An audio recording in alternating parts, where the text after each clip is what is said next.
What if the biggest obstacle standing in your way was you? What if the pain, the fear, the patterns that keep repeating weren't caused by external circumstances, but by internal beliefs you've never fully questioned? In her powerful book, The Mountain Is You, author Brianna Wiest explores one of the most important but least understood issues in personal development, self-sabotage. And more importantly, she teaches you how to transform it.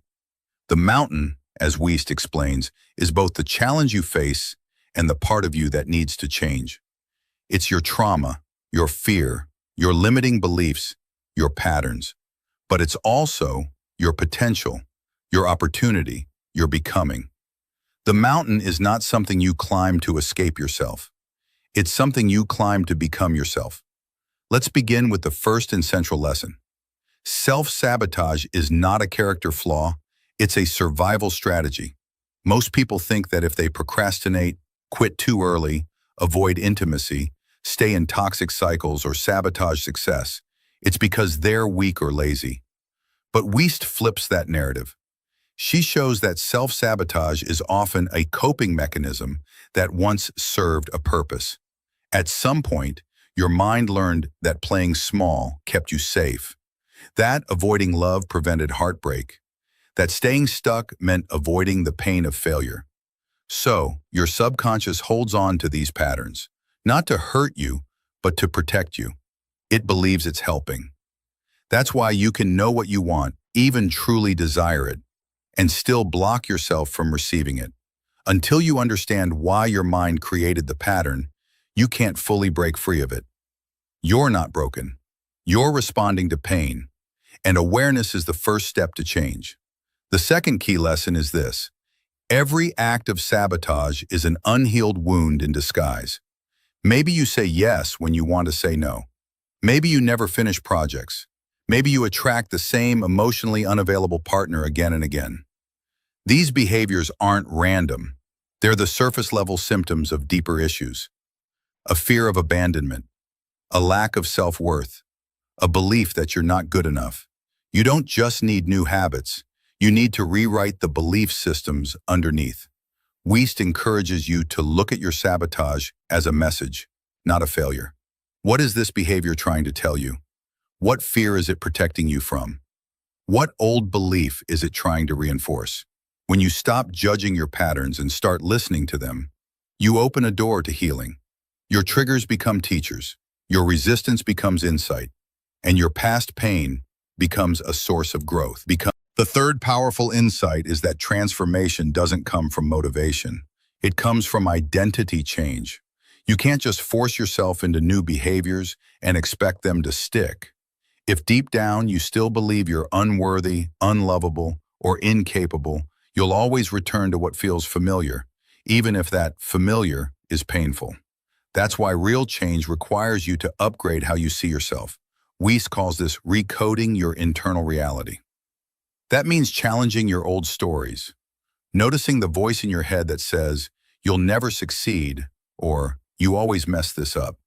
And then asking yourself, whose voice is that? Where did I learn that? Is it actually true?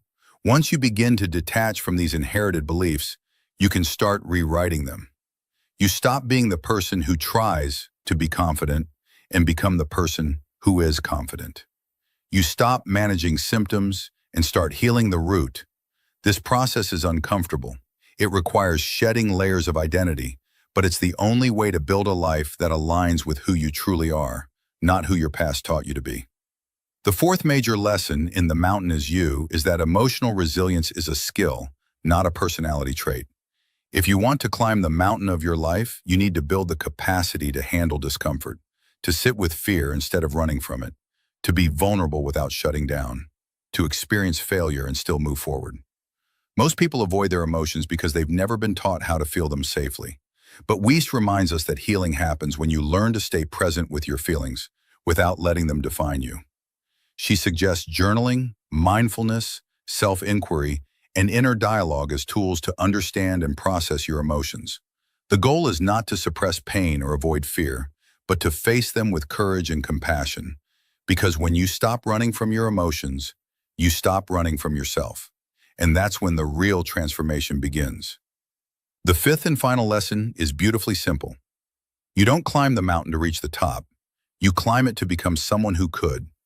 The journey isn't about perfection. It's about evolution. Each challenge reveals what you need to heal. Each trigger shows you what you need to understand. Each mistake invites you to grow. The mountain isn't in the way. It is the way. Wiest encourages us to take full responsibility for our lives, not in a way that leads to blame, but in a way that leads to empowerment. Yes, your past hurt you. Yes, others may have failed you.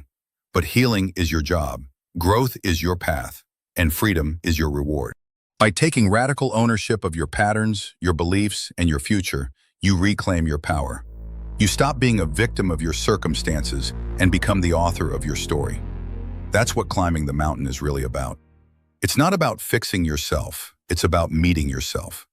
It's not about becoming someone else, it's about remembering who you've always been beneath the fear. In conclusion, The Mountain Is You is not just a self-help book. It's a roadmap for transformation. It teaches that your biggest obstacle is often your biggest teacher, that your patterns are not permanent, that your pain is not your identity, and that everything you've been through, every fear, every failure, every setback, has been preparing you to rise. So if you find yourself stuck, repeating the same cycles, sabotaging your own success or happiness, this book is your mirror. And the mountain? It's waiting. Not to punish you, but to show you what you're capable of. Not to break you, but to shape you.